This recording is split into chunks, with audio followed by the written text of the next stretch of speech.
Muy buenas. Hoy tenemos con nosotros a un estudiante por antonomasia. Terminó su bachillerato bilingüe con una nota de media de 10. Terminó el grado en Ingeniería Electrónica Industrial y Automática con nota media de 9,5 y 27 matrículas de honor. Y terminó el máster en Ingeniería Industrial con 17 matrículas de honor y una nota media de 9,5. Y actualmente está haciendo el doctorado en Tecnologías Industriales. Hoy tenemos con nosotros a Javier Garrido López. Muy buenas, Javier. Muy buenas. Encantado de estar aquí con vosotros. Y más con esta presentación tan épica, ¿no? Merecía la presentación. Me merecía. Muchas gracias. Bueno, Javier, nos gustaría a todos conocerte un poco. Entonces, ¿quién es Javier Garrido? Bueno, ya he dicho bastante, ¿no? Yo estudié ingeniería electrónica aquí en la UPCT. Después estudié el máster en ingeniería industrial y actualmente pues estoy haciendo el doctorado también en la Universidad Politécnica de Cartagena.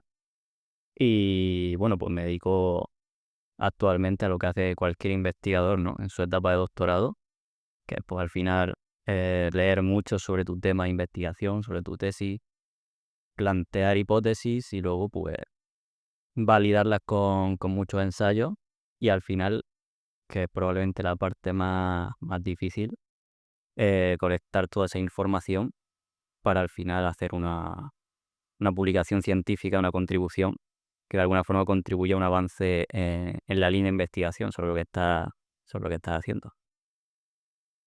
Bueno, Javier, con este expediente seguramente te habrán preguntado muchas veces cuál era tu método de... Suelen preguntar. Seguramente estáis cansado ya de responderlo, pero esta vez ante la cámara te queríamos volver a preguntar. Para que nos quede guardado para todo. Eh, ¿Cuál era tu metodología de estudio con la que conseguiste tanto? Bueno, yo puedo dar algún tip, lo que más me ha funcionado a mí, las técnicas que yo creo que pueden ser más útiles. Una técnica que me gusta mucho, que quien me conoce sabe que es así, es la denominada técnica de Feynman, que básicamente es, digamos, súper importante para cuando tú tienes que dominar cualquier tema, es una técnica bastante útil. Para ello, bueno, resumo rápidamente para que no...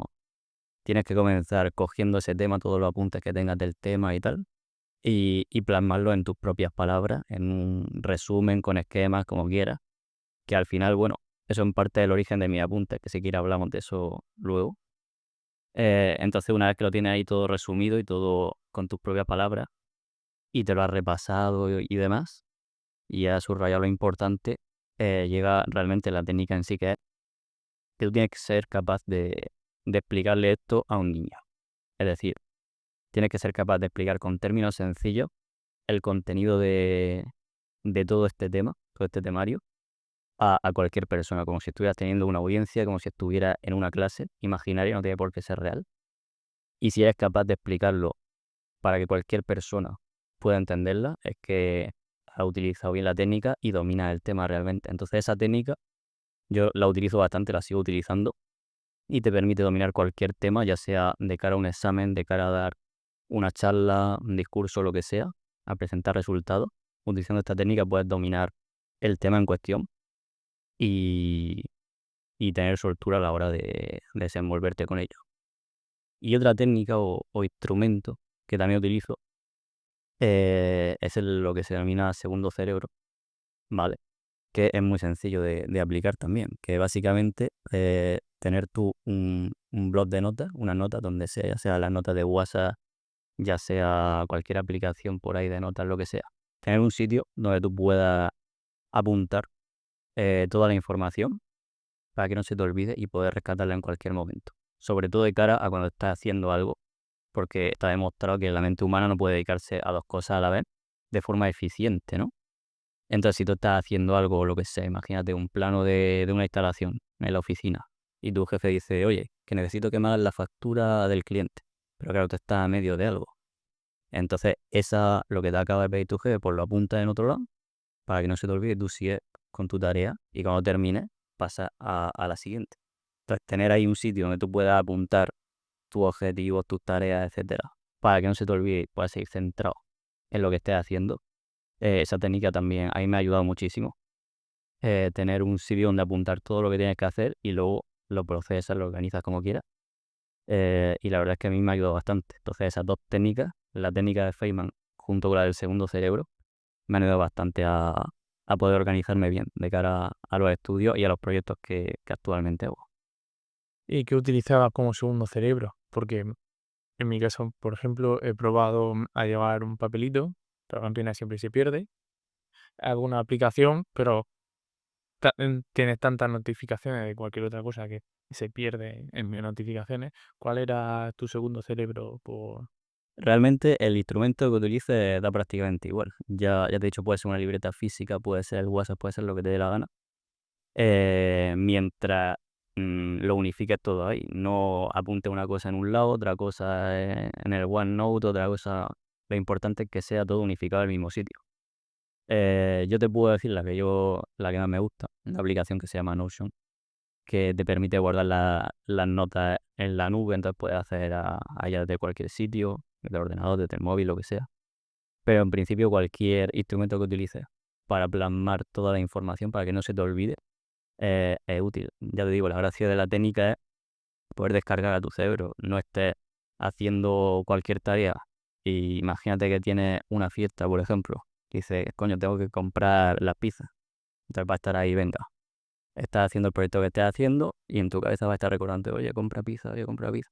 Eso no te va a dejar hacer el trabajo de forma eficiente, o tienes que, yo que sé, hacer la declaración de la renta, que es más serio, pues va a estar tu cerebro ahí preocupado, no va a poder hacer bien el trabajo. Entonces necesitas descargar, apunta en ese segundo cerebro, comprar pizza, hacer la declaración de la renta. Tú lo apuntas, no se te olvida, te despreocupas y tú sigues avanzando con lo que estés haciendo. Entonces descarga a tu cerebro, de ahí el segundo cerebro, y tú puedes seguir haciendo de forma eficiente la tarea que estés haciendo en ese momento. Pues la verdad que está bien pensado cada cosa. Y antes de continuar, para quien no lo sepa, los antes mencionados apuntes, es que Javier, también conocido por el alias de El Máquina, ganado a pulso por esos apuntes, es que todos los apuntes que hizo a lo largo de su carrera, de forma totalmente altruista, los tiene subidos en un Drive y cualquier estudiante puede acceder a ellos, especialmente si estudia Ingeniería Electrónica Industrial, que es la carrera en la que se basan esos apuntes. Y como todo, como consumidores de dichos apuntes, podemos decir que son de gran calidad, de gran profundidad Y de gran utilidad. y de gran utilidad. Y se nota que son que el expediente que hemos dicho en la presentación es consecuencia de tan concienzudo estudio plasmado en dichos apuntes. Sí, la verdad que ya hemos entrado en tema de estudio y tal, pero aparte de lo que es la parte de estudiar, nos gustaría saber cómo, para ti, desde tu punto de vista del estudiante, cómo fue tu experiencia por el paso de la universidad. Sí, a ver, si quieres puedo hablar del origen un poco de los apuntes, ya que lo has mencionado, que agradezco que los elogios de los apuntes y sobre todo me alegro de que os sirvan a todos. La gente me lo dice, que lo utiliza bastante, que le sirve. A mí eso me alegra bastante, la verdad. Y el origen es simple, es aplicando la técnica esta que te acabo de comentar, la técnica de Feynman, que requiere de hacer los apuntes. Yo tenía apuntes tomados en clase, el material que dejase el profesor colgado en el aula virtual, libros de bibliografía, yo todo eso lo tenía pues muy disperso y dije, esto hay que unificarlo en algún lado. Entonces yo me hacía mis apuntes organizados con todo y, y yo en mi etapa de estudiante estaba en la residencia universitaria y cuando terminé los apuntes, cuando terminé el primer curso, en segundo curso pues la gente de allí, de mi carrera sobre todo, me pedían los apuntes. Entonces pues yo les dejé los apuntes y los escanearon y para que más gente pudiera verlos, pues lo escanearon y lo subieron a Google Drive. Y de ahí pues se lo pasaron uno a otro, tal. Decía, qué apuntes más buenos que... Y claro, yo ahí veía que realmente les servía muchísimo. Y dice, para que estéis vosotros aquí compartiendo tal con todo el mundo, pues lo escaneo yo mismo a partir de... Claro, porque los apuntes tienen un origen. Yo he ido a primero de carrera y no existía. Entonces, al pasar al segundo, ya pude dejar mi apunte de primero. Al pasar a tercero, pude dejar mi apunte de segundo y así. Entonces a partir de segundo dije, pues voy a escanearlos yo en mi casa, lo subo yo y ya está. Entonces lo fui subiendo, ese es el origen del Drive. Lo fui subiendo al mismo Drive y la gente pudo tener acceso ahí, sigue teniendo acceso a todos los apuntes. El origen es muy simple, que la gente los veía útiles y me siguen diciendo que están bastante bien. Seguí haciéndolo del máster, y por ahí apuntes también del máster en industriales, por si alguien lo estudia. Y, y ese es el origen básicamente. Con respecto a la experiencia como estudiante, me imagino que como todo estudiante fue evolucionando, ¿no? Porque al principio tú entras del instituto a la universidad y claro, te encuentras un cambio de paradigma importante, tanto en los contenidos que exige la universidad como en el aspecto social. O sea, estás en un entorno nuevo, co- con gente nueva y, te tienes que adaptar a todo eso. Entonces, en cuanto a, ya te digo, yo entré a la residencia universitaria y eso de alguna forma me allanó el camino, porque ahí dentro hay veteranos de varias generaciones que te van diciendo los trucos, conocen a otra gente, con las novatadas conocen a muchísima gente, te dicen dónde está la fiesta, te dejan apuntes, etcétera. Y eso me facilitó un poco tanto el punto de vista del contenido de estudiar como de la vida social.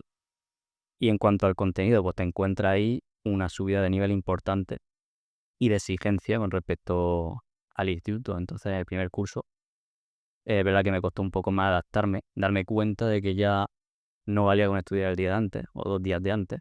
Tenía para hacer que no sé, Hay quien lo sigue practicando hay gente que lo practica, pero no es lo normal. hasta que le vuelva a salir. No suele, no suele funcionar en la universidad, sorprendentemente. Entonces, claro, si quieres hacer un examen que te salga bien, te das cuenta de que lo que no te sepas la semana antes no va a ir bien preparado. Y que te lo sepas bien. Que te lo sepas bien Porque una semana como mínimo. Aunque te suenen las cosas. cuando te piensas que va a sacar un 8 es cuando saca el 5. Exactamente, tus expectativas son una en la universidad por la exigencia por los profesores, luego la realidad es otra. Entonces, claro, ahí aprendí a, sobre todo, organizarme eh, y adaptarme a la cantidad de contenido. Todo eso durante el primer año fui, pues, sobre todo, lo más importante te diría que es la planificación, la organización. Es decir, porque hay mucha carga de trabajo, hay muchos trabajos, hay muchos exámenes, muchas prácticas, entonces tú tienes que tenerlo todo perfectamente planificado, los tiempos organizados para poder llevarlo todo de la mejor forma, no encontrarte con todo el último día, hacer una cosa mal porque mañana tienes que entregar otra. Entonces es muy importante la organización y durante el primer curso estuve peleando con eso, adaptarme a las nuevas exigencias, a los nuevos contenidos, a formas de organizarme que hasta entonces no había tenido que utilizar. Eso en cuanto a contenido y claro, también dependía de, según el interés que tuviera en la asignatura, pues influía más en que la estudiase de una forma más motivada u otra, dependiendo del contenido. Pero aquí, sobre todo, quiero destacar que para mí lo más importante a la hora de estar motivado en la carrera, yo diría que son los profesores, sobre todo.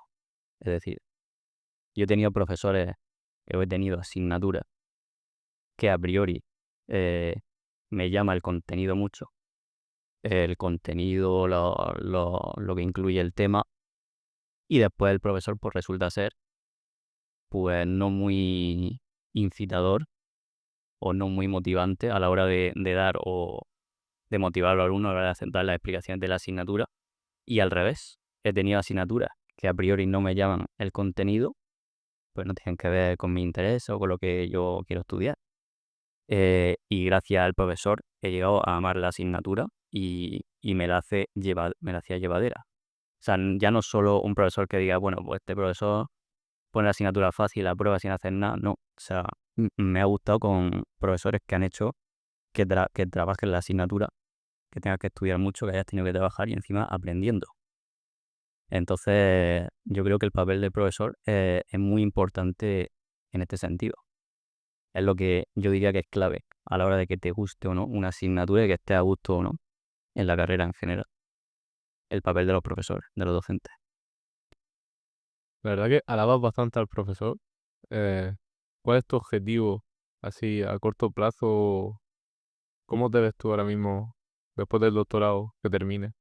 Claro, yo ahora mismo estoy haciendo el doctorado básicamente con el objetivo de poder llegar a ser un docente en la universidad, profesor en la universidad.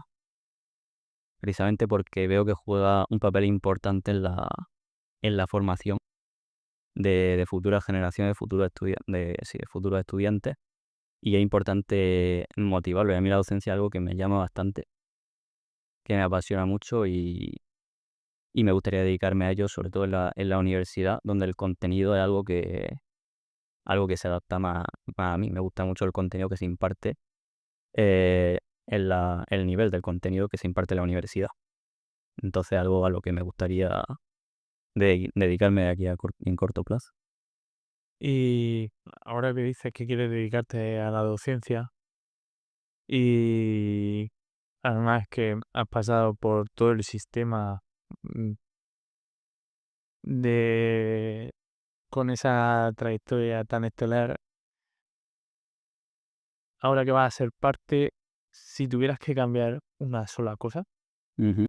¿qué cambiarías? ¿Qué es lo que irías directo a la yugular a decir esto hay que cambiarlo? Yo lo he comentado un poco ya, y es a mí lo que me parece verdaderamente más importante en la universidad, en la educación en general, es la figura de los profesores. Es decir, yo haría una especie de filtro en el que no pudiera haber docentes malos, me explico. Eh, a mí, vamos, yo no sé cómo puede ser que en algunas universidades pueda haber docentes que incluso disfruten suspendiendo a los alumnos o poniéndoles trabajos, prácticas imposibles, súper largas, poniendo exámenes imposibles. A mí eso no me entra en la cabeza porque ¿qué pasa con ese tipo de profesor? Que se creen superiores, se creen guay o algo. Vamos, no, me parece un despropósito total porque tú eres un docente y tu labor como docente debería ser motivar a los estudiantes, transmitirles el conocimiento y de la mejor forma posible y explicarles por las aplicaciones de todo lo que estés. No, no me vale que estés metiendo contenido y metiendo contenido sin ningún tipo de sentido, haciendo exámenes cada vez más largos, pues eso no tiene ningún tipo de mérito. Hacer un examen que suspenda a todo el mundo lo puede hacer cualquiera, no tiene ningún mérito. Y que estés jugando con la ilusión de los estudiantes, estés jugando con la educación misma, simplemente por tu sentirte superior, eso me parece completamente, vamos, innecesario, desproporcionado, y ese tipo de profesores deberían estar exterminados del sistema educativo, sencillamente. Entonces eso, vamos, eso es lo que yo lucharía en primer lugar en el sistema educativo, que haya docentes de vocación que realmente quieran hacer docencia y no estos pseudo profesores, por decirlo de alguna forma, que se dedican a eso, a hacer sufrir a los estudiantes para sentirse ellos mejor. Eso no debería existir en ningún momento en la universidad. Deberíamos tener los mejores docentes que transmitan el conocimiento de la mejor forma posible y que motiven siempre a los estudiantes a seguir adelante con su formación. Porque hay algunos alumnos que incluso llegan a odiar la asignatura. Y desde el origen de esa asignatura no les gusta, o sea, directamente odian todo lo relacionado con esa rama. Entonces, cuando vuelven a ver algo relacionado, ya lo asocian con eso y no quieren volver a estudiarlo, a verlo, y eso por culpa de un profesor que no ha hecho bien su trabajo. Entonces, eso es lo primero que yo cambiaría en el sistema educativo, un filtro para tener los mejores docentes, para formar a los mejores alumnos.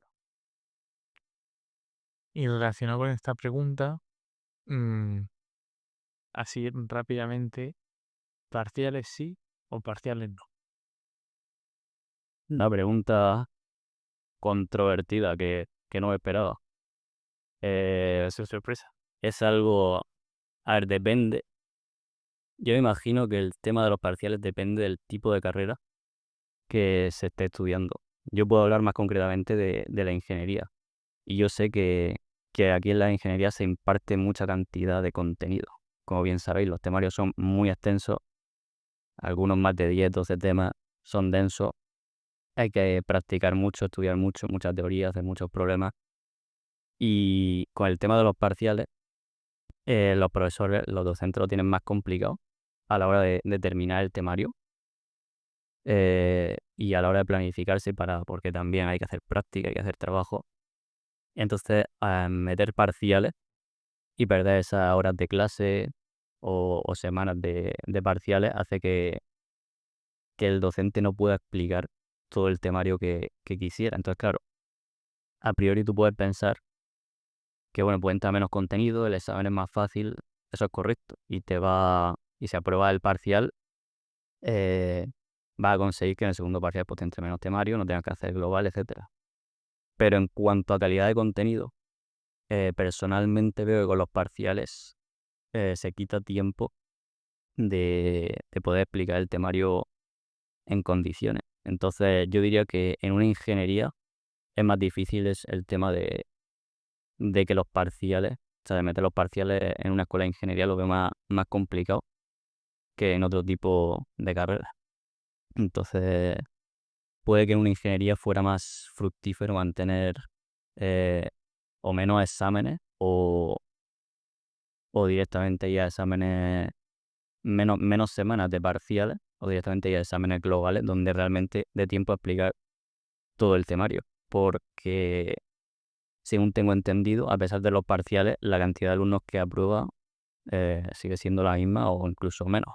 O sea, hay muy pocos alumnos que se presentan a los parciales y muy pocos que aprueban. Entonces, ante el dato ese de que no hay ninguna mejora y encima el contenido es menor, si me dijeras que aprueban los alumnos, vale, adelante, sigue con ello, pero que encima no aprueban. Entonces, bajo mi punto de vista en una ingeniería, veo bastante complicado el tema de los parciales. Yo apostaría más por exámenes únicos donde simplemente por el hecho de que te dé tiempo a entrar más temario, no porque luego el examen tenga que ser imposible. Eso es una cosa aparte, simplemente por aumentar el tiempo que el docente tiene para poder enseñar a los alumnos correctamente, incluyendo trabajo, incluyendo práctica, simplemente por eso. Claro, o aún entrando lo mismo, que el docente tenga más tiempo para explicarlo.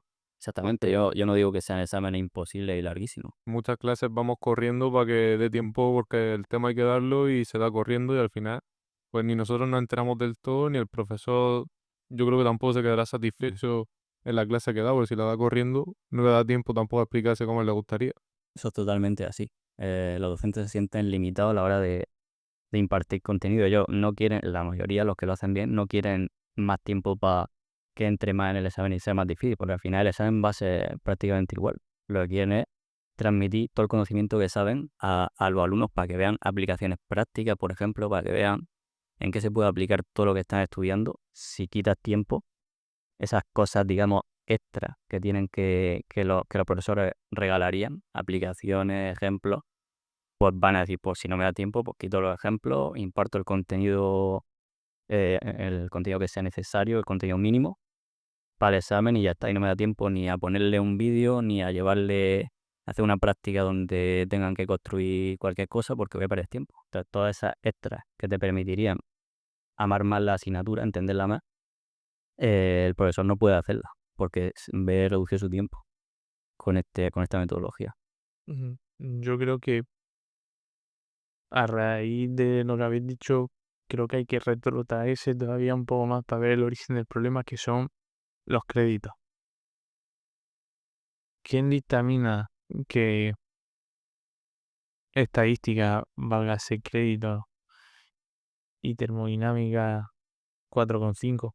Porque dice, bueno, al final son solo los créditos a nivel. No, es que un crédito se supone que son horas de trabajo y horas de clase impartidas. Yo no tengo problema por dar más horas de estadística, una asignatura útil, necesaria, pero lo que no veo lógico es que se den menos horas de termodinámica por lo densa, por la dificultad que entraña, que estadística. Y digo estadística, como puedo decir, casi cualquier otra asignatura, porque casi cualquier otra asignatura se atraganta menos que termodinámica. Y así otras como transmisión de calor, que creo que también son 4,5, etcétera. Esa, ese intento de estandarización de las asignaturas, yo creo que lo que ha hecho es que muchas, las grandes, las termodinámica, transmisión de calor, potencia o las que sea, no se impartan bien. El tema de los créditos también es algo bastante que yo creo que no se ha estudiado demasiado. O sea, el plan de estudios y el reparto de créditos parece que se ha hecho simplemente una labor de encaje donde tú puedas, bueno, pues tienes que dar 12 asignaturas por los X créditos, los 60 créditos, yo lo encajo ahí como sea entre las diferentes asignaturas, sin importar que el número de créditos es lo que realmente tienes que dedicar a cada asignatura, porque hay asignaturas, como has dicho, más complicadas, que realmente requerirían más crédito, y otras asignaturas que son más facilillas, más fáciles de llevar, que tienen más créditos de lo necesario. Entonces, por un lado, también afecta a lo que hemos hablado antes del tiempo que tiene cada asignatura. Si una asignatura le dan más créditos, tienen menos horas de clase. Y entonces el profesor tiene menos tiempo para impartir ese contenido. Y la matrícula vale menos, porque hay mucha gente que dice, valiendo solo 4,5 créditos y la otra 6, pues si además si es más fácil y pago más, pues voy a intentar probarla y me dejo la otra que es más difícil y vale menos. Sí, yo creo que habría que estudiar nuevamente, o sea, tanto el plan de estudios, que ya es algo más complejo, como el reparto de créditos según qué asignatura. O sea, que realmente el que haga ese reparto sea alguien que entienda de los contenidos. No simplemente, pues aquí me sobran 4,5, pues se la meto a esta, aquí me sobran 6, pues se lo meto a esta sin saber lo que está haciendo. Que es la sensación que me da a mí que han hecho con el reparto de créditos, y eso que le quita ahora a asignaturas que le vendría bien esos créditos para, ya sea para prácticas, seminarios, lo que sea, para reforzar el contenido, que dé tiempo a explicar más temario, etcétera. Vale, y ahora vamos a salir un poco del tema estudiante, docente y tal, y me gustaría saber a ti personalmente si te gustaría participar o estás participando en algún proyecto de investigación o algo que no sea relacionado con la docencia y el estudio, sino Claro. más para proyectos personales o... Sí, proyectos de investigación es inherente a hacer, realmente estar haciendo el doctorado. Con eso pertenece a un grupo de investigación que tienen, pues, diferentes líneas de investigación. Tú coges una de ellas y, bueno, pues mi tesis doctoral al final es una línea de investigación que se divide en varios proyectos de investigación. Y, bueno, si quieres comento un poco de qué va Sí, sí, Sí, adelante. sí. los proyectos, ¿vale? La línea de investigación básicamente eh, busca reducir el desperdicio de alimentos, que según la Organización de Alimentación y Agricultura, se desperdicia anualmente aproximadamente un tercio de los alimentos destinados a consumo humano, que viene a suponer, si no recuerdo mal, 1,3 mil millones de toneladas de alimentos ¿Pero en España o a nivel? a nivel mundial, de forma anual a nivel mundial. Y eso es un dato bastante preocupante. Entonces, el objetivo de mi tesis, de mi línea de investigación y la de mi grupo, es reducir esa cifra, reducir el desperdicio de alimentos. Para ello nos enfocamos en la cadena de post cosecha, que es donde se producen gran parte de esas pérdidas, es decir, desde que coges la materia prima, coges los alimentos, hasta que llegan al consumidor final o al minorista. Entonces, en ese trayecto hay variaciones en las condiciones ambientales que hacen que los alimentos que son especialmente sensibles a esas variaciones pues pierdan su calidad y al final se descarten. Entonces, lo que se busca en esta línea de investigación es, en primer lugar, registrar todas esas condiciones ambientales reales a las que han estado sometidos los alimentos, reproducirlas en cámaras climáticas controladas, donde podamos, en un entorno controlado, reproducir exactamente esas mismas condiciones, ya sea mientras ha estado almacenado o mientras ha estado el transporte de un camión frigorífico o el procesamiento, lo que sea. Nosotros registramos todo eso, lo reproducimos dentro de una cámara controlada, y eso nos permite hacer extracciones periódicamente para medir la evolución de la calidad de los alimentos. Es decir, es como si tú pudieras meter la mano en el camión, sacar un tomate, por ejemplo, y medir los cambios de color, las pérdidas de peso, firmeza, etcétera, y ver cómo evoluciona la calidad del alimento. Entonces, con esos datos pues se podrán entrenar modelos predictivos con la inteligencia artificial, que ahora está de moda, que nos pueda decir cuál va a ser de cara al futuro, por ejemplo, en 2 semanas vistas, la calidad, o en una semana, la calidad del producto, para ver a qué mercado puedes destinar ese producto, un mercado con mayor o menor rotación de productos, para evitar directamente rechazarlo. Para saber exactamente la calidad con la que cuenta, para poder comercializarlo y no desperdiciarlo y reducir esas pérdidas. Por ejemplo, para ver si lo hemos entendido. Si sale un tomate de la huerta de Cartagena y lo medís, nada más salir de la mata y dice, tiene la capacidad de, por la infraestructura que hay, salvo alguna sorpresa, de que en una semana llegue a Alemania sin perder calidad. Y diga el programa, pero es que va a tardar 2, entonces no lo envíes porque se va a descartar y que se venga más cerca, por ejemplo. Exactamente, que tú puedas tomar decisiones de cara al destino de la mercancía en función del histórico de las condiciones ambientales, ya sea temperatura, humedad, tú sabes las condiciones a las que estás expuesto y sabes cómo ha ido evolucionando la calidad de ciertos indicadores de calidad del fruto. Entonces tú dices, vale, pues de aquí a una semana la calidad del fruto va a ser, por ejemplo, una escala del 1 al 5, va a tener calidad 4, pues lo puedes mandar perfectamente al supermercado a que se venda, o no. De aquí a 1 o 2 semanas, que es cuando llega el camión, por ejemplo, la calidad va a ser 2 o 3. Pues hay que mirarlo a un sitio donde haya mayor rotación, ya sea un mercado local, donde la gente pueda comprarlo y despacharlo más rápido. Entonces, estos modelos predictivos te ayudarían a la toma de decisiones del destino de la mercancía para evitar que se rechace de forma innecesaria. Muy interesante. La verdad que tiene un mundo detrás los tomates. Sí, bueno, ahora estamos trabajando con tomate cherry, sí, concretamente, pero esto es aplicable a cualquier tipo de alimento. Puedes hacer el estudio con naranjas, limones, lechuga, lo que se te ocurra. Y medir hacer modelos predictivos para cada uno de los alimentos, sin ningún problema. Bueno, para ir concluyendo, después de esta tan interesante entrevista, queríamos preguntarte mm, más en el aspecto humano de Javier, más que desde estudiante, desde ingeniero, para entender cómo una mente como la tuya, que ha sido capaz de tanto y de que sigue siendo capaz de tanto a día de hoy y que estoy seguro que nos va a dar muchas más sorpresas. Te agradezco todos los elogios. Queríamos saber cómo ve el mundo Javier, cómo interpreta su día a día, cómo piensas, o sea, para ti, o sea, cómo ves tú el mundo. Vale, te puedo comenzar si quieres diciéndote por qué, o sea, qué me motivó realmente a, a estudiar o a dedicarme a la ingeniería. Mira, eh, yo de pequeño siempre me ha interesado mucho conocer cómo funciona el mundo. Es decir, todo lo que me rodea, por qué pasa lo que pasa. Es decir, si pasa esto, cuál es la explicación, cuál es la razón que hay detrás, hasta llegar al final de todo lo que está pasando. Esa curiosidad, esa inquietud siempre me ha acompañado desde pequeño. Desde, yo qué sé, lo más sencillo, tirar una pelota a la pared y que rebote. ¿Por qué pasa eso? O por qué no se mezcla el agua y el aceite. Cosas básicas hasta cosas más elaboradas, como puede ser, no sé, este edificio, por ejemplo, por qué tiene esta forma, por qué tiene estos materiales. O no sé, una pantalla, por ejemplo, que tú ves una imagen moverse y es como yo digo, es como mágico. O sea, ¿qué hay detrás? ¿Qué hace funcionar? ¿Qué hace que esa imagen se vea? ¿Qué hay detrás? ¿Cuál es la explicación detrás de todo eso?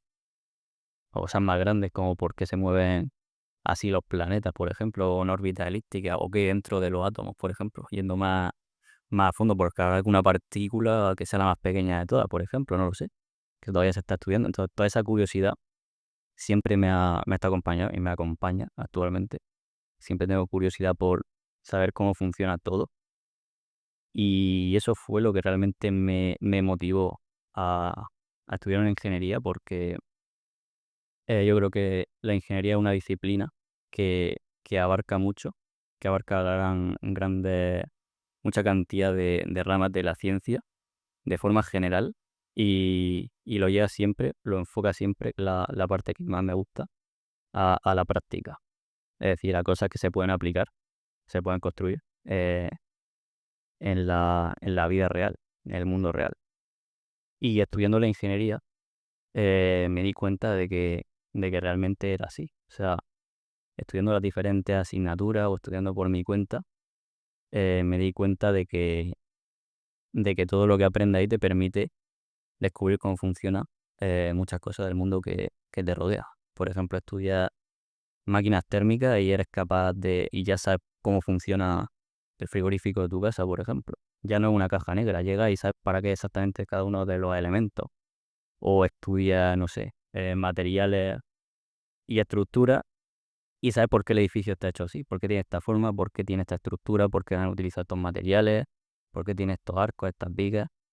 O, o estudias electrónica, que al final es lo que he estudiado y entiendes perfectamente cómo funcionan todos los sistemas que se comunican con el entorno, la información del entorno y actúan en consecuencia, como puede ser cualquier sistema embebido como un microondas, o puede ser perfectamente un robot humanoide, puede ser un coche de Fórmula 1, o puede ser el próximo cohete que lanza Elon Musk a Marte, por ejemplo.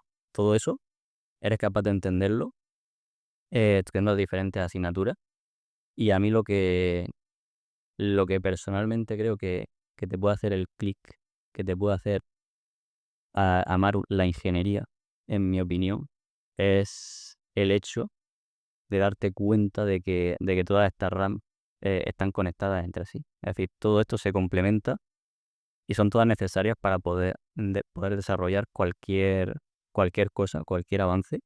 Necesaria esa sinergia entre toda la ingeniería, por ejemplo, porque no es solo una ingeniería, hay muchísimas, entre toda la ciencia, eh, cómo todo eso es necesario para desarrollar o para avanzar en cualquier cosa. Como por ejemplo, el cohete que he dicho antes necesita hacer un estudio fluidodinámico para ver cuál es el mejor perfil del cohete, pero también necesita hacer un estudio del calor para ver qué temperatura soporta y en base a eso, pues seleccionar los mejores materiales, por ejemplo, que sean resistentes y sean ligeros para que no quitarle peso. Hay que diseñar, por otra parte, no sé, la cámara de combustión, que expulsa los gases para impulsar el cohete y necesita también el núcleo, es decir, algo que lea, eh, que sincronice la información de las distintas partes y que pueda actuar en consecuencia, que sería en este caso la electrónica, diseñar el sistema de control, etcétera. Entonces, esa forma de complementarse las diferentes ramas de la ciencia en general, no solo la ingeniería, es lo que personalmente creo que te puede hacer amar la ingeniería y lo que estás estudiando, darte cuenta de que se puede construir cualquier cosa con el conocimiento y sobre todo la colaboración de todos estos sectores. Eso en cuanto a la ingeniería, es lo que me motivó a mí a estudiar la ingeniería. Y luego, pues, eh, claro, tengo otra, digamos, otra vertiente que me llama la atención, que es el tema de la docencia, como ya he comentado, que es la razón por la que estoy haciendo el doctorado. Porque yo de pequeño también, en el instituto sobre todo, yo pues era muy estudioso, estudiaba mucho. La gente pues lo ve y al final pues te pregunta tal, y me pedían que le explicase, y en la carrera también, explícame esto tal. Y a mí me encantaba y me sigue encantando explicar eh, todo eso que entiendo, claro, de los temas que entiendo realmente. Y disfruto explicando y cuando luego la gente, hace poco me lo dijo un amigo, me dice frases del tipo, es que cuando me lo explicas tú, lo entiendo todo. A mí eso me llena de una alegría inmensa, obtener ese feedback y ver que realmente lo estoy haciendo bien. Y acompañado de ese sentimiento de que al final la docencia yo creo que es un trabajo noble, donde no busca la satisfacción por el dinero. El que realmente tiene vocación por la docencia busca la satisfacción emocional de haber podido transmitir los conocimientos, haber podido motivar a los alumnos, de saber que futuras generaciones dependen de lo que tú le estás enseñando, o sea, una parte de esas generaciones va a ser tuya, de lo que tú le has transmitido, lo que tú le has enseñado. Y creo que el docente juega un papel súper importante en la formación de los estudiantes y algo que me llena mucho poder llevar a cabo. Entonces, al final, la, la convergencia, como yo lo he visto, de la ingeniería con la docencia sería poder ser capaz de ser profesor de una ingeniería, ¿no? Profesor de una universidad, en una universidad politécnica donde se enseña ingeniería, una escuela de ingeniería. Y es la razón por la que estoy haciendo el doctorado. Me sigo dedicando a investigar sobre temas de ingeniería con el objetivo de ser docente para explicar cosas relacionadas con asignaturas de ingeniería. Y es lo que me motiva a mí, lo que me motiva a empezar y lo que me motiva a seguir adelante. Eso en el ámbito, claro, en el ámbito profesional. Bueno, si quieres sigo. Ya que habéis preguntado, yo No, estamos encantados de oírte. Hasta que ya no tengas nada. en el ámbito profesional pues tengo esas expectativas, esos éxitos. Y claro, siempre está el ámbito personal, porque eso también es muy importante a la hora de tener una mente tranquila, despejada y en su sitio. Es importante complementar la parte profesional, los estudios, etcétera, el trabajo con la vida personal. Es muy importante ambas cosas. Entonces, es importante que tengas hobbies, que quedes con los amigos para comentar, aunque sea una tontería, para quedar con ellos para desahogarte sobre cosas que te hayan pasado en el trabajo, en el laboratorio, lo que sea.